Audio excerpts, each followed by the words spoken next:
पुण्याच्या स्वारगेटमध्ये तरुणीवर बलात्काराचं कृत्य केल्यानंतर दत्ता गाडे हा त्याच्या गावात वास्तव्याला आला। दिवसभर आणि रात्रीचा मुक्काम त्यांनी याच गावात केला। पोलिसांची पथके त्याचा तपास करत होती, मात्र तो भयभीत अवस्थेमध्ये शेत शिवारामध्ये ऊस शेतीमध्ये वास्तव्य करू लागला।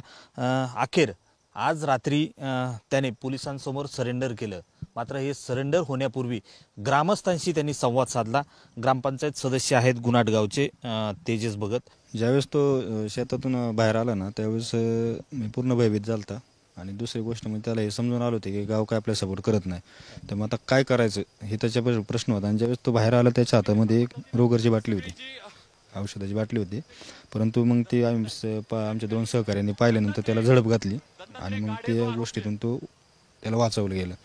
म्हणजे त्याच्याहून आम्हाला हे जाणवलं की तो पूर्ण ह्या मानसिकतेत होता की आपण म्हणजे गाव आपल्याला सपोर्ट करत नाही आणि एवढे पोलीस स्टाफ येते तर काहीतरी विषय गंभीर दिसतोय। हा असं म्हणावं शकतं की बुवा केले का नाही केलं तर ते देव जाणं आपल्याला माहीत नाही, परंतु एकतर गावाच्या पुढे एवढा विषय झाला आहे, एक तर ते टेन्शन होऊ शकतं किंवा मग तिकडे काय केलं का ते टेन्शन होऊ शकतं, परंतु तो पूर्ण व्हायबल झाला की बुवा। आणि दुसरी गोष्ट ते 2 दिवसापासून अन्न नाही पाणी नाही आणि मग ज्याच्या घरी जाईन तो बी लगेच सांगतोय की इथं आलाय।